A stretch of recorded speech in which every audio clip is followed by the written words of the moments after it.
So, Mr. Paul, you've given us some really great tips, and I'm looking forward to showing the folks what we have in here. But before we get to the next tip, I have a question. You mentioned the audits and the things that people need to kind of do some of those preliminary steps with living off grid. The second thing I want to ask is, how does a person even calculate, let's say, for example, if they want to live off grid, let's say a 2-bedroom, I don't know the square meters, but let's say 1,500 square foot home, right? And they have the basic fans, maybe a few air conditions, and they have a refrigerator or something like that. Maybe what are some generals around how a person can calculate how much power that they need to live in a house like that? I know it's difficult based on the lack of power. We don't know what they're consuming, but how do those people make those calculations? Okay, so basically, available data shows that you need about $1,200 per kilowatt. All right, $1,200 per kilowatt to build a solar system on that rate for the generation. All right, and then you need about $800 per kilowatt hour for the storage. All right, so if you're going to look at your consumption patterns, I would normally recommend you take a look at your equipment and the rated power. The rated power on it. The rated power is what tells you the power that particular equipment consumes. All right. When we are engaging you, we engage you asking for the various items you use, how long you use them, because with that we're able to calculate total power, instantaneous power, and how long you're going to use them, which gives us your entire power consumption for the day. So your kilowatt hour for the day. Now, based on that, we're able to estimate over a period of time how much power you consume. Now, if we're going to tie in a solar system for you, the sun period in Ghana, all right, what we call the time where the sun is up reasonably for solar power generation is about 5 hours, reasonably 5 hours. Really? Actually, it's more. But we peak for 5 hours because that's where we generate between the hours of 10 to about between 10 and 2, 3 o'clock. We have one of the best generation periods. Really? But take note, because we have a lot of sunshine here, by 7 a.m. you start generating already. But your peak periods is what I'm talking about. So we work with that minimum of 5 hours, even though there are offshoots on that point. Then we design for storage.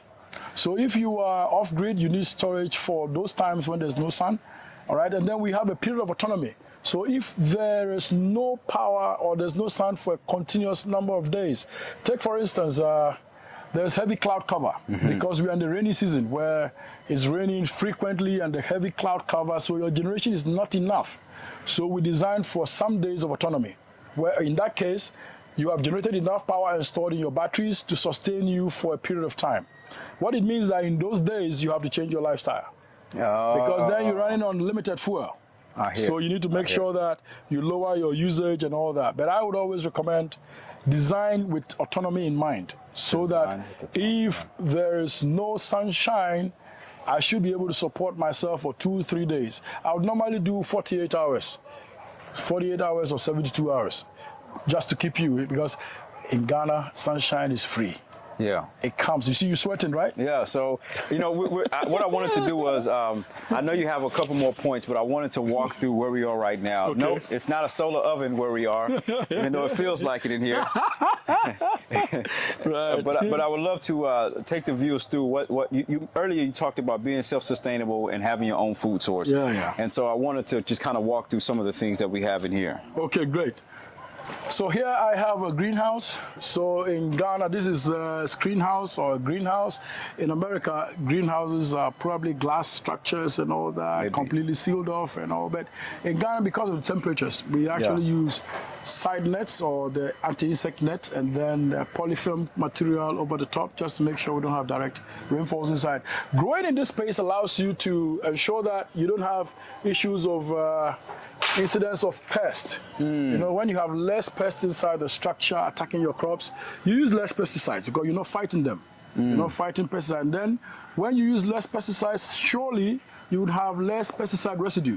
Pesticide residue is actually ending up in your body.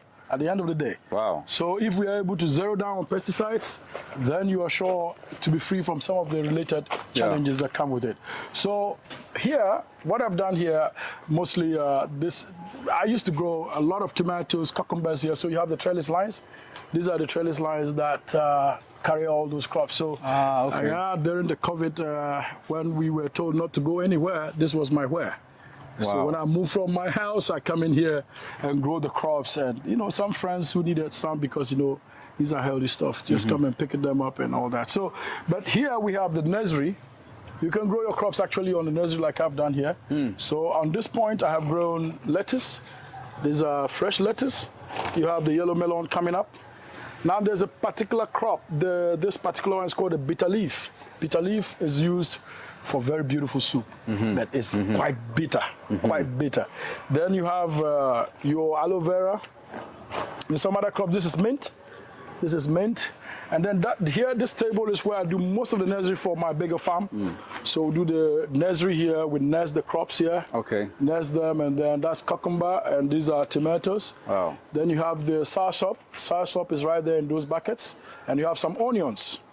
So right here, this is a particular herb, very good. So then when you come in here, how do you water in here? Does it rainfall? Do you catch a bucket? Okay, good. For this particular action, I think you just got to be ready because you're going to get wet.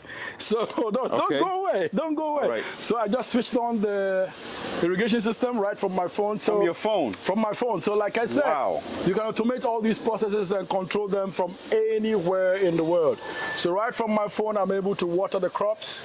So from anywhere I am, and actually this has been scheduled. I don't need to do this often because I already programmed it and scheduled at particular times. They need to water the crops. And so I don't need to be here for that to happen. Wow. Yeah. All from your phone? Yeah, all from my phone. So I just put it off now. Wow. So you can be sure that these crops will grow and I can always harvest to enjoy. So I built a new system for irrigation. We're going to be transplanting some of these crops here. I want to grow them on this suspended platform to make sure that they have no contact with the ground and keep it as neat as possible. And this is also one of the kind of things that you can do from your phone. Oh, yes. These are stuff I do. So most of, even the structure we build these structures too. We install them, we fabricate some of them here, and we build them for people. So if you come into Ghana and you're looking at building a small garden or having a backyard garden, a greenhouse structure, you can talk to me. Wow, so you help with the consultation, helping people, assess doing a lifestyle audit. Excellent. And finding out exactly what they need. Exactly what you need, and we can always tie you in, link you to the market, link you to who you need to know, and that which we provide will support you. Wow, and this is also the kind of the electronic watering thing. Yeah, automation. The automation. Completely automation, and then you can easily irrigate.